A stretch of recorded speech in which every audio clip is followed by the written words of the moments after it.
Welcome to the Deep Dive. We're here to help you grasp complex topics quickly and thoroughly. An ancient text, maybe around 600 BC, from Habakkuk, a prophet wrestling with some huge questions. Questions about justice, divine action, especially when the world felt like, well, chaos. Yeah, and what's really compelling, I think, is how timeless these issues feel.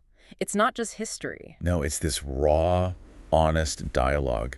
Suffering, justice, God's role. It all sounds very now, doesn't it? It really does. You can hear the struggle. Okay, so our mission, our deep dive goal here is to pull out the key insights. From Habakkuk's complaints, God's sometimes surprising answers. Surprising is putting it mildly sometimes. Yeah. And then the prophet's final, declaration of faith. Right. It's quite a journey. So what does this all mean for you as you navigate your own understanding of the world? Let's get right into it. So Habakkuk kicks things off with this incredibly raw, almost desperate challenge. It's something many of us might feel, That feeling of crying out and not being heard. Exactly. He says, "How long, O Lord, must I call for help, but you do not listen, or cry out to you violence, but you do not save?" Wow. It's just pure frustration, isn't it? A demand for answers. Yeah. And he's not just complaining vaguely. He's specific about what he sees. Right. The text details this societal breakdown. Why do you make me look at injustice? Why do you tolerate wrong? Destruction and violence are before me. There is strife and conflict abounds. You can feel his pain. It's a universal cry, like you said. Anyone seeing systemic injustice, they get this. And he points straight at the legal system failing. Mm-hmm. Therefore, the law is paralyzed and justice never prevails. The wicked hem in the righteous so that justice is perverted. It's a picture of complete inversion. A society turned upside down, yeah. So Habakkuk's laid out this desperate situation, crying out for justice, and then God answers. And the answer is, well, not what you'd expect. Not at all. Here's where it gets really interesting. God says, "Look at the nations and watch, and be utterly amazed." Amazed, that's not usually the word you associate with fixing injustice. Right. "For I am going to do something in your days that you would not believe, even that you were told. Okay, intrigue rising. I am raising up the Babylonians." Whoa, okay, the Babylonians. The very people known for their brutality. And the source describes them vividly, doesn't it? Yeah. That ruthless and impetuous people. Who sweep across the whole earth to seize dwelling places not their own. Ruthless and impetuous, not exactly agents of subtle justice. And they're totally self-governed, morally speaking. They are a feared and dreaded people. They are a law to themselves and promote their own honor. It's like their power is their justification. Mm-hmm. No external standard. And the text uses such intense imagery for their military force. Oh yeah, the horses. Swifter than leopards, fiercer than wolves at dusk, their cavalry just charges. They fly like a vulture swooping to devour. That's pretty graphic. It really paints a picture of speed and ferocity. And arrogance, too. They deride kings and scoff at rulers. They laugh at all fortified cities. They build earthen ramps and capture them. Just unstoppable power. And then there's that chilling line about their core character. Which one? Then they sweep past like the wind and go on, guilty men whose own strength is their god. Right. Their strength is their god. That's powerful. It really makes you stop and think, doesn't it? Why would a just God use this force? It seems completely counter to Habakkuk's plea, right? He wants violence stopped, not amplified by them. Exactly. Which leads Habakkuk, understandably, to his next round of questions. Yeah, this stunning news about the Babylonians pushes him deeper. He starts questioning God's actual character. It's not just, why is this happening anymore? It's, how can you let this happen? Right. He says, "O Lord, are you not from everlasting? My God, my Holy One, we will not die." He holds on to that foundation. He acknowledges God's eternal nature, but then the confusion pours out. "O Lord, you've appointed them to execute judgment. O Rock, you've ordained them to punish." he sees God's hand in it, which makes it even harder to understand. And this leads to the core dilemma, the big why. Your eyes are too pure to look on evil. You cannot tolerate wrong. That's his premise about God. A holy God. Why then do you tolerate the treacherous? Why are you silent while the wicked swallow up those more righteous than themselves? That's the million-dollar question, isn't it? Mm-hmm. How can purity use impurity? How can the righteous suffer at the hands of the wicked, seemingly ordained by God? It's profound, and he uses that really striking analogy to drive it home. Oh, the fish analogy. Yeah, that's vivid. You have made men like fish in the sea, like sea creatures that have no ruler, just vulnerable, no protection. And the wicked foe? Pulls all of them up with hooks. He catches them in his net. He gathers them up in his drag nets. It's total exploitation. And the exploiter celebrates his tools. Yeah. And so he rejoices and is glad. Therefore, he sacrifices to his net. And burns incense to his dragnet, for by his net he lives in luxury and enjoys the choicest food. He worships his own power, his own methods. It's a picture of unchecked, predatory power, attributing its success purely to itself. No higher accountability. None at all. Which leads Habakkuk to that final, exasperated plea in this section. Is he to keep on emptying his net, destroying nations without mercy? Like, is this just going to go on forever? You can feel the desperation, but what's amazing is his boldness, right? He's really pressing God. He is. He's demanding an answer, not just complaining. It's quite audacious. Absolutely. So after pouring out the second, even deeper complaint, Habakkuk does something significant. He waits. Actively waits. He says, I will stand at my watch and station myself on the ramparts. I will look to see what he will say to me and what answer I am to give to this complaint. It's not passive resignation. No, it's posture of expectation. Like a sentry looking for a signal. He's ready. Committed to getting that revelation. And the revelation comes. God responds again. With a very specific instruction this time. Yeah, write down the revelation and make it plain on tablets. So that a herald may run with it. This isn't just a private insight. It needs to be clear, public, actionable. Exactly. And the timing is addressed directly, too. Right. For the revelation awaits an appointed time, it speaks of the end and will not prove false. There's a certainty there.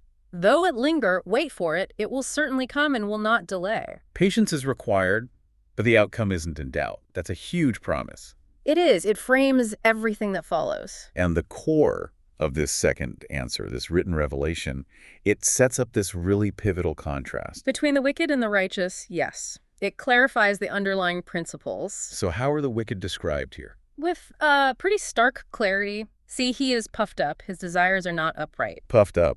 Arrogant. Indeed, wine betrays him. He is arrogant and never at rest. There's this restless quality. Hyper satisfied. Exactly. Because he is as greedy as the grave and like death is never satisfied, he gathers to himself all the nations and takes captive all the peoples. Just endless acquisition. A picture of insatiable, self-serving ambition. Totally. But then, cutting right through that is the counter-declaration. An anchor point. But the righteous will live by his faith. Simple, profound. It's not about external power, but internal trust.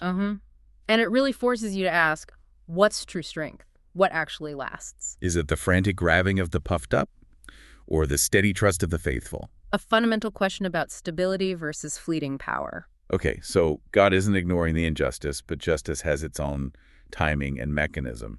And this comes through in the woes, right? Precisely. The text lays out 5 specific woes. Think of them as declarations of consequence, the inevitable results of certain actions. Like a trajectory of cause and effect. Exactly. Woe number 1 is against those who pile up stolen goods and live by extortion. And the consequence. Your victims will rise up. Will not your debtors suddenly arise? Then you will become their victim. What goes around comes around, essentially. Poetic justice. Because you have plundered many nations, the peoples who are left will plunder you. Then the second woe hits those building their empires on unjust gain, trying to build a fortress against ruin through wickedness. Trying to secure themselves through bad deeds. Right. But the consequence is shame and self-destruction. You have plotted the ruin of many peoples, shaming your own house and forfeiting your life. Even the house itself cries out. Yeah, the stones of the wall will cry out and the beams of the woodwork will echo it, creation itself testifying against the injustice. Powerful stuff. What's the third woe? That's aimed at building a city with bloodshed and establishes a town by crime. Violence as the foundation. And the consequence is futility. All that effort is ultimately for nothing. The people's labor is only fuel for the fire, that the nations exhaust themselves for nothing. It won't last. Because there's a greater reality. Exactly. For the earth will be filled with the knowledge of the glory of the Lord as the waters cover the sea. That's the ultimate endgame. That's a recurring theme, isn't it? The temporary nature of evil versus the ultimate triumph of divine glory. Whoa. 4 targets: exploitation through debauchery, making neighbors drunk to gaze on their naked bodies. The gross exploitation and humiliation. And the consequence is reciprocal shame. You will be filled with shame instead of glory. Now it is your turn. Drink and be exposed. The cup of judgment comes around. The cup from the Lord's right hand is coming around to you, and disgrace will cover your glory. Okay, and the 5th woe. Against idolatry. The sheer futility of trusting in something man-made. Of what value is an idol, since a man has carved it? Or an image that teaches lies. For he who makes it trusts in his own creation. He makes idols that cannot speak. It's lifeless. There is no breath in it. Such a stark contrast to the living God. Absolutely. And that contrast is made explicit. But the Lord is in his holy temple. Let all the earth be silent before him. Silence in the face of true power versus the noise and futility of idols and injustice. It's a comprehensive judgment, isn't it? Covering economic injustice, violence, exploitation, false worship, all rooted in arrogance and self-exaltation. It shows that justice, while perhaps slow, is thorough. Okay, so we've journeyed through the complaints, the shocking replies, the promise, the woes. And now we arrive at the climax, Habakkuk's prayer in chapter 3. And it shows a complete, 180-degree turn from where he started. Totally. He begins, I stand in awe of your deeds, O Lord. Renew them in our day, in our time make them known. He's asking for God's powerful acts again, but notice the end. In wrath, remember mercy. There's a new understanding there. Yes, an understanding born from that waiting and revelation. And the description of God's power in this prayer is just incredible. It's cosmic in scale. His glory covered the heavens, and his praise filled the earth. His splendor was like the sunrise. Rays flashed from his hand where his power was hidden. Wow, just imagine that imagery. And nature itself responds to this power. He stood and shook the earth. He looked and made the nations tremble. The ancient mountains crumbled. Even the celestial bodies are affected. Sun and moon stood still in the heavens. It's this overwhelming vision of divine majesty and power that completely reframes everything for Habakkuk. It puts all the previous struggles into a much larger perspective. Right. Which leads us to, I think, the most powerful part of the whole book. Agreed. That final declaration of faith. Yeah. What does this mean for you, listening right now? How do you respond when everything seems to be falling apart? Because Habakkuk faces that possibility head-on. He says, though the fig tree does not bud and there are no grapes on the vines. Though the olive crop fails and the fields produce no food. Though there are no sheep in the pen and no cattle in the stalls. He's describing total economic and agricultural collapse. Utter desolation. Everything he relies on, gone. And yet. Yet I will rejoice in the Lord. I will be joyful in God, my Savior. That's just staggering, isn't it? Joy and rejoicing not based on circumstances, but on God himself. It's faith beyond sight, beyond understanding even. And he reveals the source of this strength. The sovereign Lord is my strength. He makes my feet like the feet of a deer. He enables me to go on the heights. Stability and agility, even in treacherous places. It really makes you ask, how do you cultivate that kind of radical trust? That joy that isn't dependent on things going well? That's the million-dollar question emerging from this text, I think. So what an incredible arc we've followed in this deep dive. From Habakkuk's raw anguish about injustice. Through those, frankly, unsettling divine responses about using the Babylonians. To the commands to write, to wait, the contrast between arrogance and faith.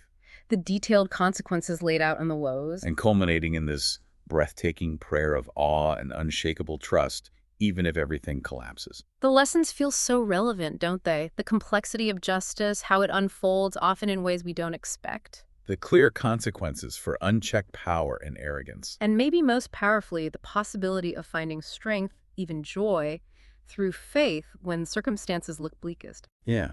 Knowledge is great. Yeah. But applying it, considering it for your own life, Okay.